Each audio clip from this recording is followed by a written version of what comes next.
Shannon, who's most to blame for the Redskins' collapse?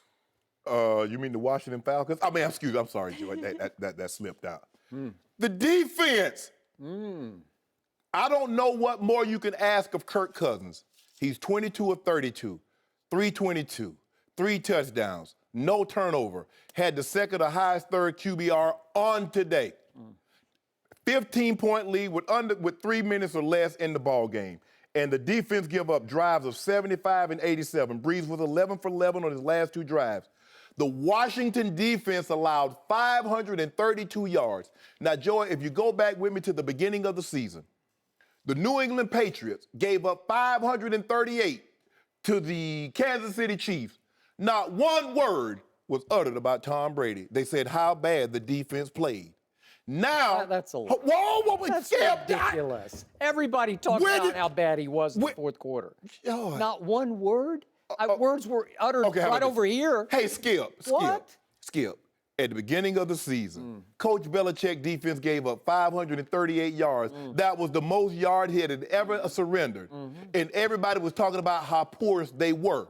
Kirk Cousins plays flawless. The defense gives up 2 drives of over 150 total yards and 2 final drives, 15-point lead, and now Kirk Cousins. I get it. Now, this is what Skip's going to do. I know what he's going to do. He doesn't know. He's going to talk about the intentional grounding. I didn't have the sound up, but when he threw the ball away, I already knew what he did. He had a run play called on. And what he saw, they was coming with a run blitz. The receivers thought it was a run too. They didn't get the check. And so they lost into the middle.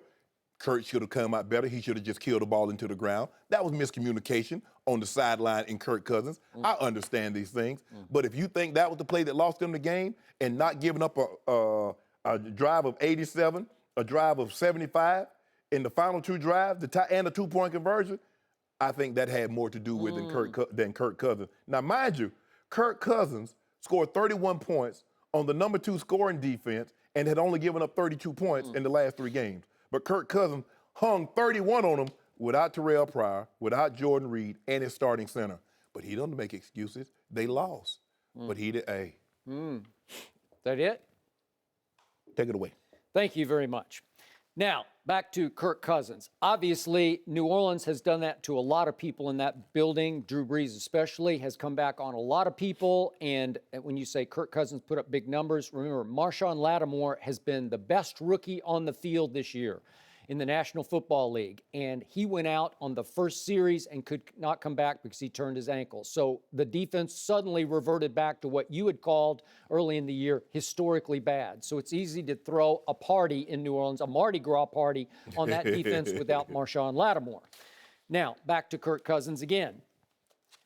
This was so vintage Kirk Cousins. He can do so much right, and when you least need him to, so much wrong, because he doesn't have the intangibles to be a winning franchise quarterback. He makes lots of plays, but will always invariably fail to make the play. This was so classic vintage Kirk Cousins. This was Kirk Cousins coming out with 105 left in the game. It's 31 all.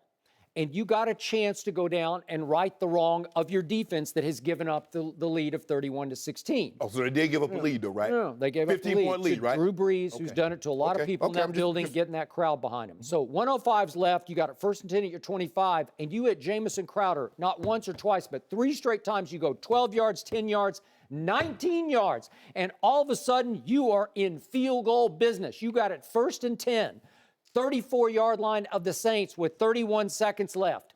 That kid, Nick Rose, that they opted to keep over Mike Nugent, who's now the Cowboy kicker, he's got a big leg, the kid out of Highland Park High School in Dallas, Texas, and he can make them indoors from 52 yards. So if you would just shut it down right there and said, let's trot Nick Rose onto the field, I think you got a real good shot at winning the football game. But right on schedule, what does Kirk Cousins do? You described it. He sees a blitz.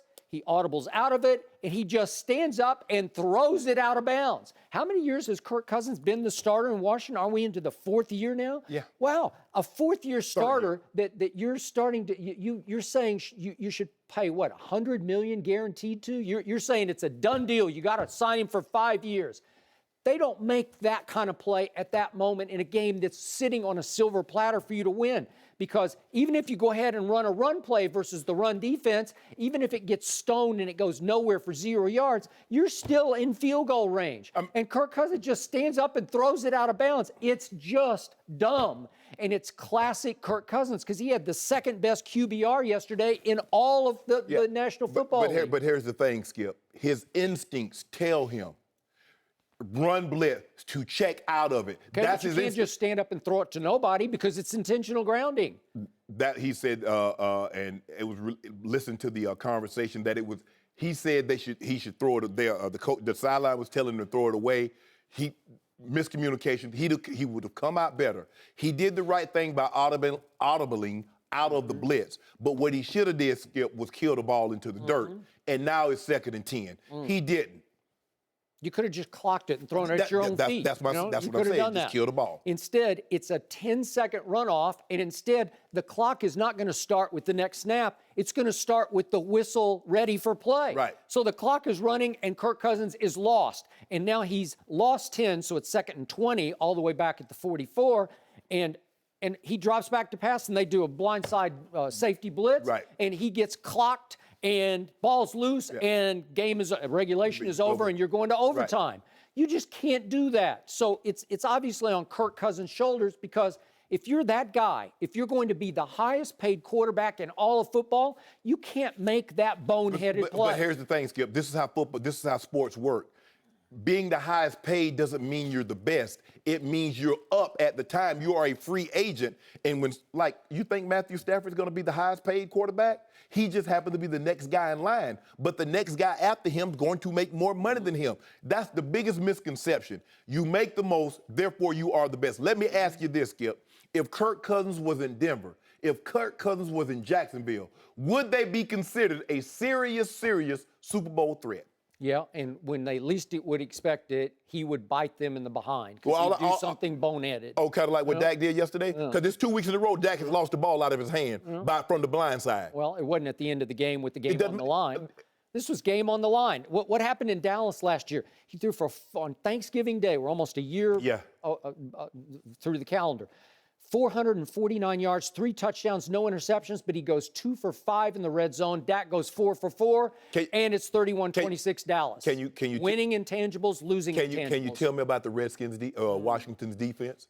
Again, what's the recurring theme? Dak was 4 for 4 in the red zone. Yesterday, 535 yards. At what point in time? At some point in time, Skip, because we saw Aaron Rodgers win an MVP, go 15-1 with the 32nd ranked defense, and get to the playoffs and lose because guess what happens? If that guy ever has an off day, that defense won't carry them. Skip, look, you can criticize a lot of things, but it's hard for I'm gonna give it to you like this in lay terms. There's not 10 quarterbacks currently playing right now that I would take over Kirk Cousins. Good. I'll take Matthew Stafford over Kirk Cousins any day. And I am so hoping, as I've said many times on the show, that the Washington Redskins feel trapped into giving him a 5-year deal for $150 million. And the Eagles in Washington are saying the same thing. We hope Dak is there because this is what we know. Okay. As long as Zeke Elliott. This is about Kirk.